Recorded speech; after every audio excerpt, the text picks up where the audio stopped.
Y para hablar del mundo del trabajo, estamos en comunicación con Pamela McKay. Ella es delegada de ATE aquí en la Villa de Merlo y tiene una intensa actividad sindical. Así que te saludo, Pamela, buen día, ¿cómo estás? Gracias por Buen día. comunicarte con ¿Qué nosotros. tal, Pablo? Bueno, muchas gracias ahí por la convocatoria. No, gracias. Súper interesante e importantísimo el tema. Por supuesto que sí, por supuesto que sí. La verdad que, bueno, obviamente son temas que siempre están presentes de una manera u otra en nuestra mañana de Miravoz, pero en particular, bueno, hoy que hacemos el programa, queríamos charlar con vos porque justamente, bueno, por esta fecha tan importante. Y bueno, nada, primero que nada, la intención además, hablábamos antes, dedicábamos el programa a las madres de Plaza de Mayo y el Señores Circulen, que se escucha en el audio, y eran 14 mujeres. Y en ese sentido hemos ido cambiando, y en uno de los aspectos que hemos ido cambiando, por suerte, tiene que ver justamente con la actividad sindical, que sigue siendo complicada, imagino, para las mujeres, pero que como con tantas otras cosas, con mucha fuerza, con mucho empuje, están ahí. Y tu experiencia al respecto que es una de las cosas que queríamos conversar con vos en la mañana. Qué bueno, claro. Una de las cuestiones, yo siempre digo, ¿no?, que tenemos las mujeres feministas, sindicalistas, tenemos como un doble desafío, ¿no? Sí. Porque ambos movimientos cargan de mucho prejuicio, ¿no? Entonces doblemente es el desafío. Pero se están produciendo unos entrecruzamientos, digamos, entre el movimiento feminista y el sindicalismo, que yo creo que son muy, muy interesantes, ¿no?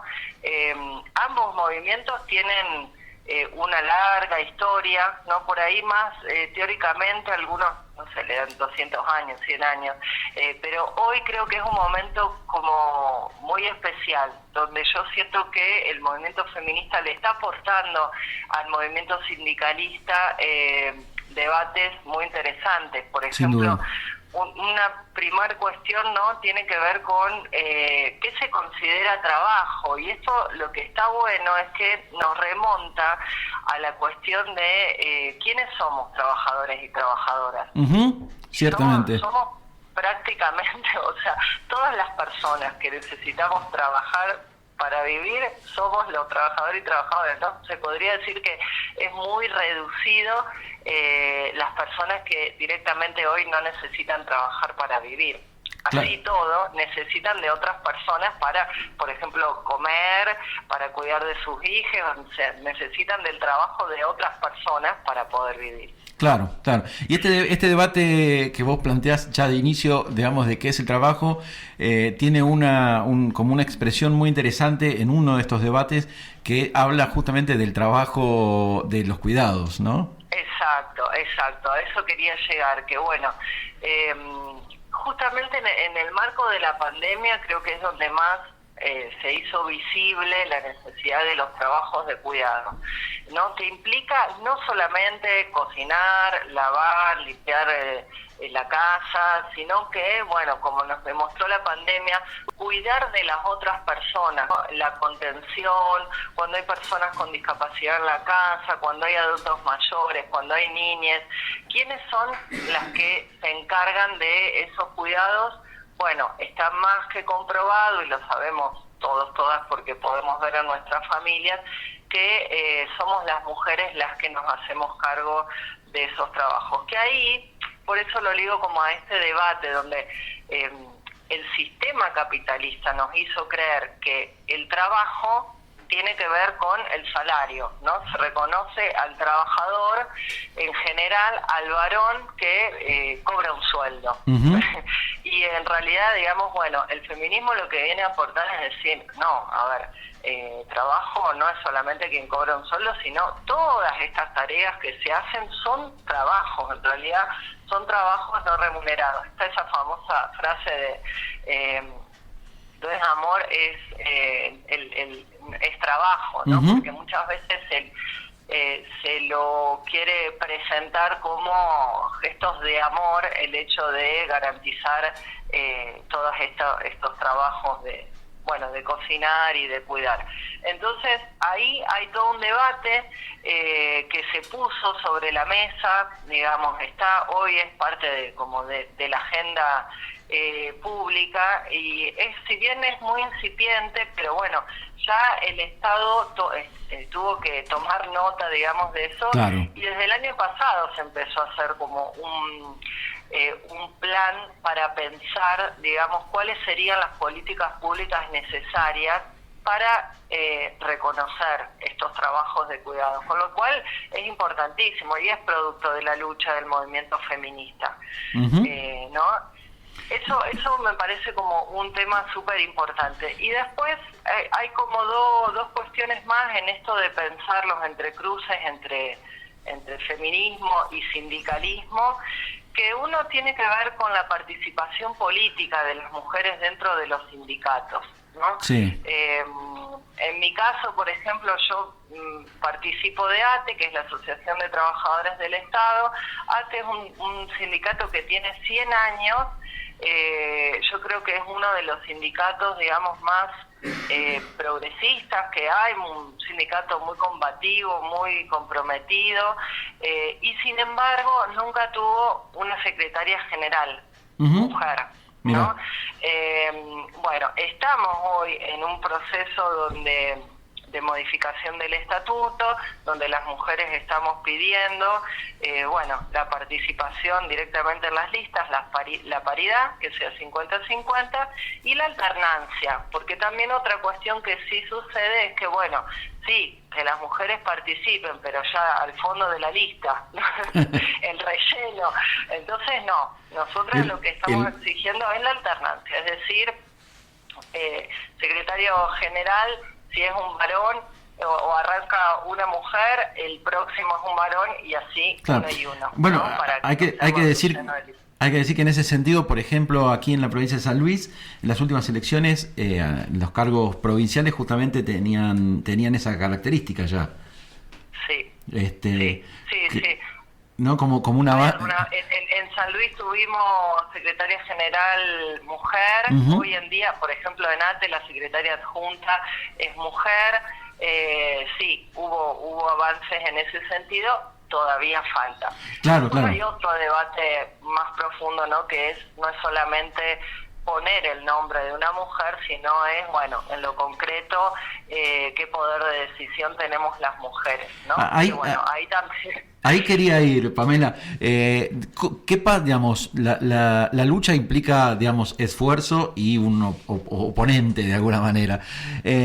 ¿Cómo se vive para dentro de los sindicatos esta lucha justamente del feminismo, pero en particular en el sindicalismo? Hay cierta permeabilidad, hay mucha resistencia, pasa a ser solo una cuestión para cumplir, pero no efectiva. Hay de todo, ¿no? Creo que, digamos, como para sintetizar el proceso, me parece que hay dos cuestiones. Que hay una primer cuestión donde las mujeres, las compañeras que somos parte de un sindicato, en primer lugar es corrernos de ese lugar, ¿no?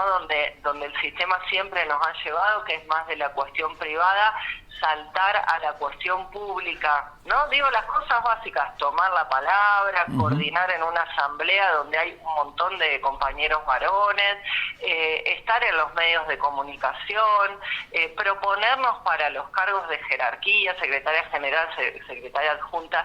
Eso es todo un desafío, porque las mujeres siempre fuimos como educadas y puestas en ese lugar del mundo de lo privado. Entonces es como un sobreesfuerzo, ¿no? Que a los varones les sale más fácil. Claro. Entonces hay como una doble cuestión que tiene que ver con todo este esfuerzo que tenemos que hacer las mujeres, más desde la cuestión personal, que está totalmente apoyado y vinculado a lo que va sucediendo colectivamente. Yo creo que, por supuesto, digamos, acá lo que hay en el fondo es cuando cuando pedimos la participación en las listas, obviamente que lo que está en juego es el poder, ¿no? Sin duda. Entonces, por supuesto, como en todo vínculo, no solo en los sindicales, en los vínculos de pareja, en las amistades, siempre está presente la cuestión del poder. Y ahí sí, más vale que se generan tensiones. Y después, yo creo que hay compañeros que pueden hacer una lectura de lo que está sucediendo y que, bueno, obviamente se ayornan, digamos, al contexto y apoyan, por ejemplo, concretamente este cambio de estatuto donde las mujeres tengamos participación más concreta en las listas. Hay esos compañeros, pero bueno, siempre las mujeres somos las que tenemos que organizarnos con otras mujeres para lograr las conquistas, ¿no? Porque es eso, no es solo aparecer en la lista, claro, sino que, bueno, después es ejercer ese poder. Y ahí yo creo que es algo muy clave el apoyo entre nosotras, el alentarnos, ¿no? El decirle a la compañera, vos podés, son cosas tal vez como muy básicas, pero es realmente lo que sucede. En ese camino creo que estamos avanzando. Sí. Yo lo pienso desde mi lado de varón, ¿no? Y uno tiende a pensar más bien, más que decirle en estos casos, ¿no? Más que decirle vos podés, te tengo que ganar. Claro, sí, por supuesto. Sí, es tal vez lo primero. Por eso digo, hay algunos compañeros varones que ven la importancia, pero bueno, creo que ahí somos las mujeres las que tenemos que fortalecernos entre nosotras, digamos. Uh-huh. Y no es para generar, porque esto también muchas veces cuando está la cuestión del sindicalismo y el feminismo atravesado, son como dos cuestiones que se cruzan, ¿no? Que es la cuestión de la clase y la cuestión del género. Se cruzan. Y muchas veces en el sindicalismo fue bueno, digamos, lo que nos une es la cuestión de clase. Entonces las cuestiones que les pasan a las mujeres quedan, ¿no? Como en un segundo plano, en las reivindicaciones, a la hora de... No como en un segundo plano, porque primero tenemos que ir por esto que es por todo.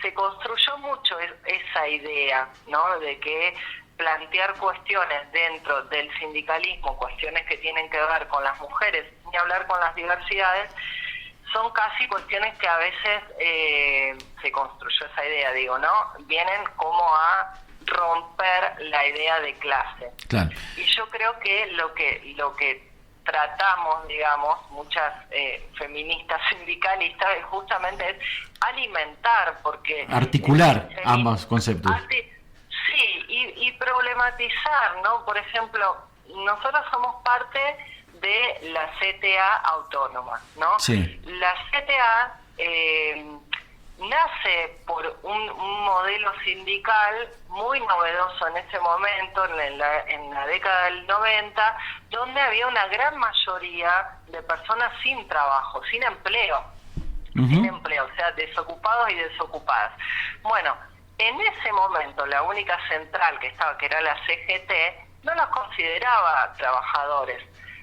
Claro. Entonces, de ahí, digamos, estoy como resumiendo y hacerlo muy sencillo, ¿no? Pero esa idea de que trabajador, trabajadora, no es solamente quien cobra un salario, tiene que ver con, con un poco el motivo por el cual se genera nuestra central, y creo que ahí el movimiento feminista alimenta esa idea y la enriquece con esta cuestión de que los trabajos de cuidado, que en su mayoría hacemos las mujeres, también son trabajos, ¿no? Claro. Van en esa misma línea, que no es que, porque además en general los trabajadores y trabajadoras no definimos nuestras condiciones laborales, ¿no? Así como los compañeros y compañeras que cobran un plan, quisieran tener un trabajo, pero digamos, lo más concreto que pueden tener es un plan.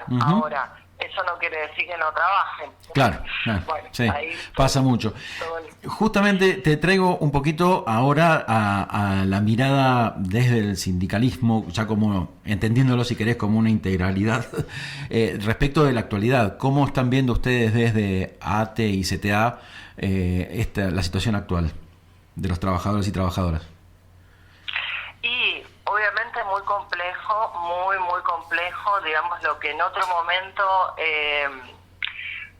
el trabajador, trabajadora asalariado, digamos, en otro momento era casi como el anhelo de cualquier trabajador, trabajadora, ¿no? Uh-huh. Lo mejor que te podía pasar, tener un salario mensual que te garantice las condiciones básicas, la obra social, la jubilación. Y hoy lo que vemos es que los trabajadores asalariados, la mayoría están bajo la línea de la pobreza, ¿no? Mira, ayer claro. Fue el congreso de ATE, ¿no? Porque ahí hay que como que romper ese imaginario. Bueno, como cobra, él tiene el trabajo, tiene el sueldo mensual y ya está, puede estar tranquilo. Y la verdad es que no solo, o sea, se suman un montón de cuestiones. Los salarios que no alcanzan para cubrir la canasta básica. Por otro lado, los niveles de inestabilidad en cuanto a que las condiciones laborales, son muy pocas personas las que están en planta permanente, ¿no? Entonces, claro. Cada gestión de gobierno es como que, por más de que tengas muchos años de antigüedad, digamos, el marco legal te deja muy vulnerable a esos gobiernos, a nosotros concretamente, a nuestro sector de trabajo, que es la Secretaría de Agricultura Familiar. Muchos de nosotros, hacía más de 10 años que trabajábamos, y cuando fue el gobierno de Macri, despidieron a la mitad de trabajadores. Uh-huh, o sea, de sí. 1.500 que éramos técnicas en todo el país, quedamos 700. ¿No? A pesar de ser un área súper estratégica, de trabajar con una población vulnerable. Bueno, entonces ese marco hoy es súper frecuente, la cuestión de la inestabilidad. Y otra cuestión tiene que ver con, por ejemplo, la situación de los que llaman inactivos, mal llamados inactivos, los jubilados y jubiladas, que también tenemos un grupo de activos, digamos, de trabajadores asalariados, pero que cada vez aportamos menos por la condición laboral. Claro, el margen, digamos, para sostener a jubilados y jubiladas es muy complejo. Claro, sí, es cada vez más precarizado, digamos, uh-huh. Claro, porque es muy poca la población que tiene que sostener a una mayoría. Ayer, te iba a contar que ayer tuvimos el congreso de ATE, donde se hace anualmente la memoria y balance, y bueno, fue súper rico porque había un montón de compañeros y compañeras, sobre todo municipales, de los distintos municipios de Merlo, de Concarán, de Tilizarao, de La Toma, del norte, de San Luis, capital. Y uno de los compañeros, yo la verdad quedé súper conmovida, porque no es que una se sorprende, pero cuando lo volvés a escuchar es fuerte. Un compañero decía, yo cobro 11.000 pesos por mes. Ese es su salario. 11.000 pesos, ¿no? Otro compañero decía, yo estaba dispuesto a prenderme fuego. No quiero exagerar, ¿no? Claro. Lo digo porque me conmociona mucho, ¿no? Esa es la situación. Es muy compleja, muy compleja. Muy compleja, muy compleja. Y ni hablar que, digamos, estamos hablando de trabajadores y trabajadoras del Estado, uh-huh. Que a su vez, es muy notoria, digamos, las diferencias entre un salario municipal, provincial y nacional. Es muy notoria. Un trabajador municipal, por ejemplo, estamos hablando de salarios de 11.000 en el caso del municipio de Santa Rosa. En el caso de Merlo hay salarios de 30.000, de 40, de 50.000 pesos. Claro. O sea, más o menos se estiman eso. Y un dato más que tiene que ver con que también otra cosa que nos mostró la pandemia, con lo que es el universo del trabajo hoy, ¿no? Hoy hay una mayoría de trabajadores y trabajadoras que están dentro de lo que es la economía popular, claro. Es decir, que con suerte pueden cobrar un plan social que en el mejor de los casos son 32.000 pesos. Bueno, ahora hay aumentos, digamos, pero el IFE nos vino a mostrar que hay una gran mayoría que no está formalizada, en situación de formalidad, que son los trabajadores y trabajadoras de la economía popular. Y ese hoy es la mayor cantidad de trabajadores están en así es. En ese sector. Pamela, te agradezco esta charla y la vamos a seguir. Me parece que hay mucho más para aportar sobre esto, así que te propongo que en breve continuemos con esta línea. Muchísimas gracias. Invitarlos a todos, a todas, mañana, que es nuestro día, el Día de los Trabajadores, Trabajadoras, a las 5 de la tarde estamos convocando ahí a la plaza, para compartir un poco. En la Plaza Sobremonte, acá en Merlo. En la Plaza Sobremonte, en Merlo, así es. Una mateada, encontrarnos entre los trabajadores y trabajadoras, bueno, compartir un poco las realidades y reflexionar sobre este día. Bien. Están todas invitadas. Perfecto, hecha la invitación. Muchísimas gracias, Pamela, que tengas lindo día. A vos, gracias. Gracias, hasta luego.